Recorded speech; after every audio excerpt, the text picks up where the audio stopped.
Assalamualaikum warahmatullahi wabarakatuh.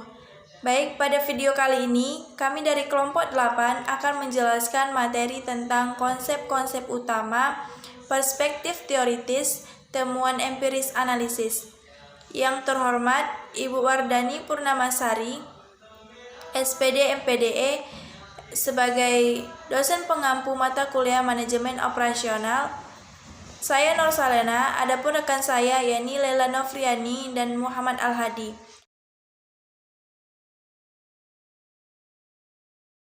Langsung saja, materi pertama yakni pengertian peramalan.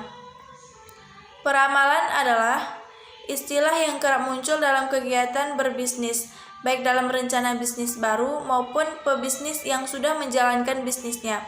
Forecasting atau peramalan memegang peran penting sukses tidaknya sebuah usaha atau bisnis dijalankan. Istilah peramalan juga sering disalahartikan sebagai istilah penganggaran atau budgeting.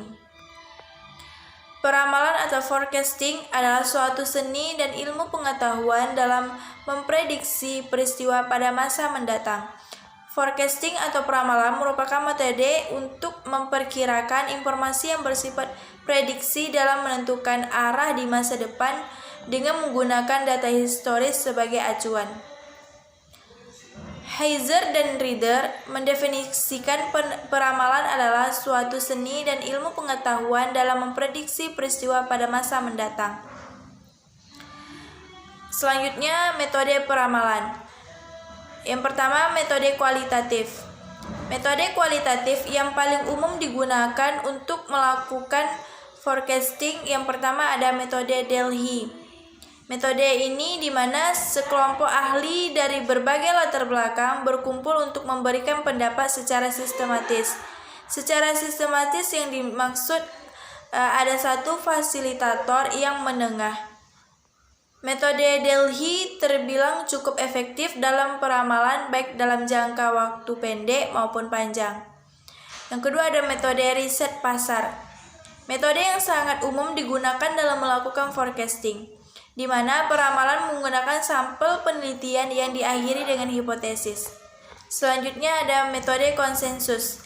Berbeda dengan metode Delhi, konsensus dilakukan secara terbuka, di mana peserta yang hadir melakukan diskusi secara terbuka. Analog sejarah, metode yang melihat dan membandingkan pola fossil suatu produk berupa yang serupa yang ingin dianalisis. Metode ini digunakan efektif apabila horizon waktu peramalan dalam jangka menengah dan panjang. Yang kedua ada metode kuantitatif. Ada beberapa metode kuantitatif. Yang pertama, metode time series atau deret waktu. Metode time series adalah metode yang digunakan analisis antara variabel yang akan diramalkan dengan variabel waktu. Yang kedua, ada metode kasual.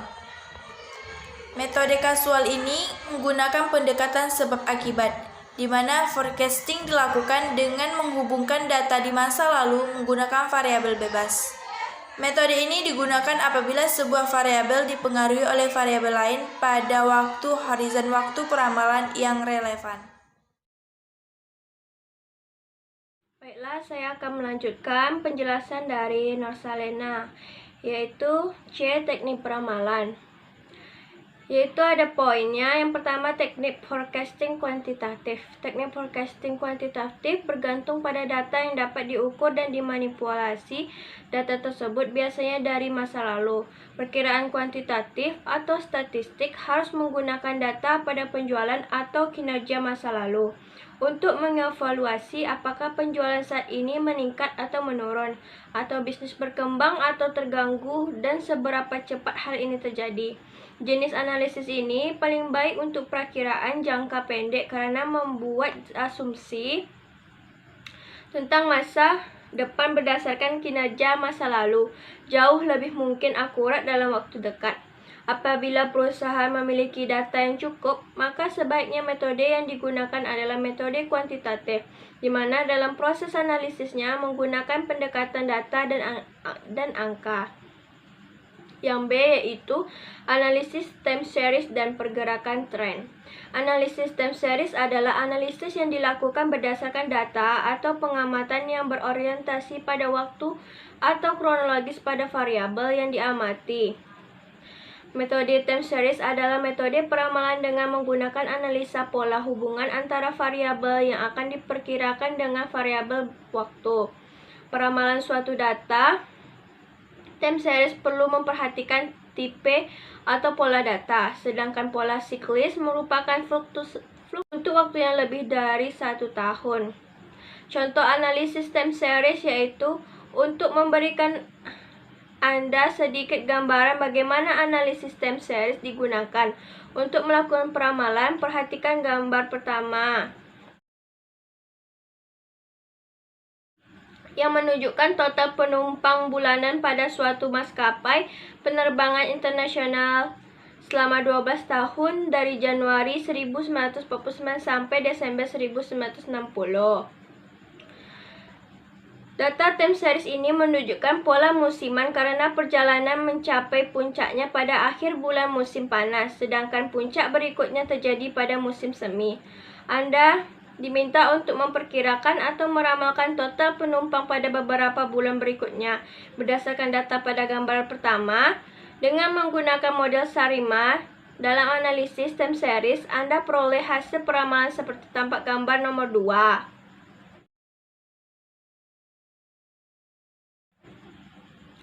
Dengan menguasai analisis time series, Anda dapat membuat banyak model peramalan sesuai dengan data yang tersedia untuk memperkirakan kemungkinan suatu kejadian akan terjadi atau memperkirakan nilai di masa mendatang dari suatu fenomena dengan lebih baik. Analisis tren adalah cara yang digunakan dalam analisis teknikal untuk memprediksi kecenderungan pergerakan harga saham di masa depan berdasarkan data historis tren yang baru terjadi. Fungsi utama memahami sebuah tren adalah dapat melakukan antisipasi dan tindakan yang diperlukan di masa depan sehingga profit yang didapatkan lebih optimal. 3 jenis tren yaitu: menurut Dow Theory, kondisi pada sebuah tren dibagi menjadi 3, yaitu uptrend atau tren naik, downtrend atau tren turun, dan sideways. Yang pertama yaitu uptrend. Uptrend adalah kecenderungan pergerakan harga mengalami kenaikan atau bullish. Downtrend adalah kecenderungan pergerakan harga mengalami penurunan atau bearish. Yang ketiga yaitu sideways. Sideways adalah kecenderungan pergerakan harga yang mendatar atau tidak memiliki tren naik atau turun. Kegunaan analisis time series yaitu untuk membantu mempelajari data masa lampau sehingga dapat dipelajari faktor-faktor penyebab perubahan untuk pertimbangan perencanaan di masa yang akan datang. F. Teknik analisis time series adalah perbandingan data dengan data keuangan periode sebelumnya.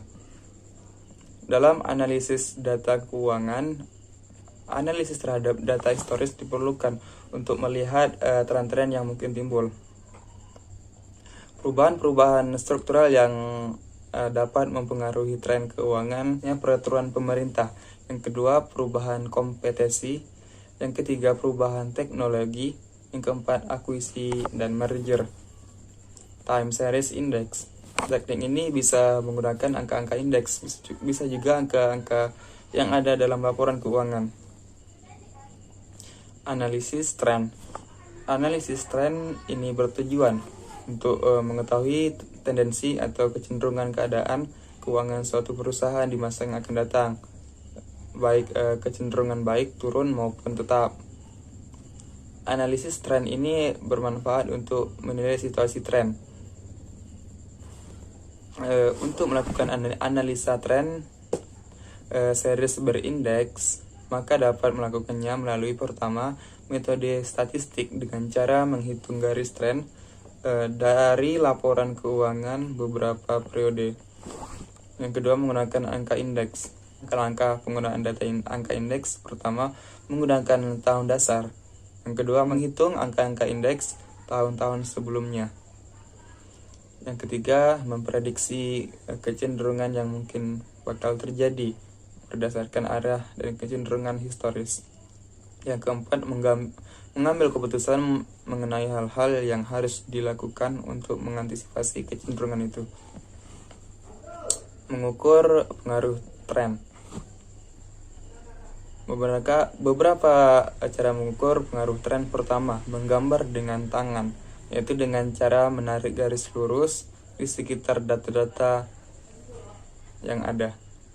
Yang kedua, menggunakan model matematika dan beberapa rumus, yaitu YT sama dengan A ditambah BX.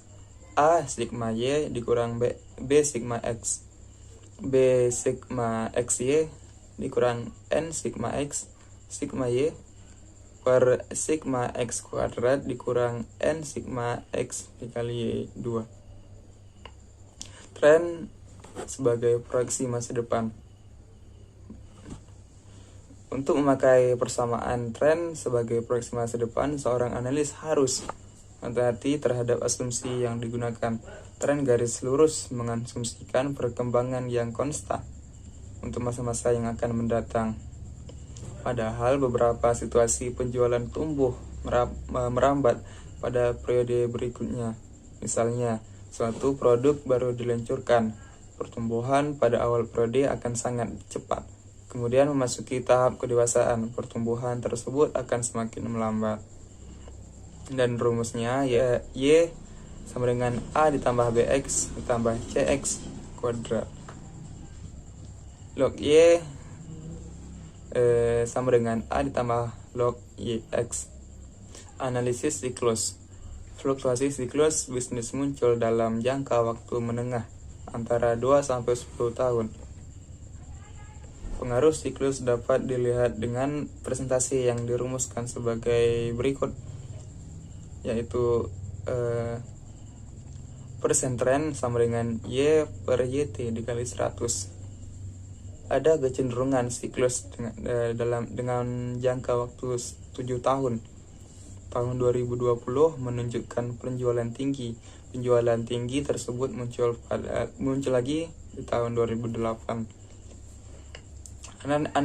Analisis musiman. Analisis musiman akan bermanfaat pada beberapa situasi. Pertama, apabila analisis ingin terlihat pengaruh musiman dan memanfaatkan informasi tersebut untuk tujuan tertentu. Sekian, terima kasih.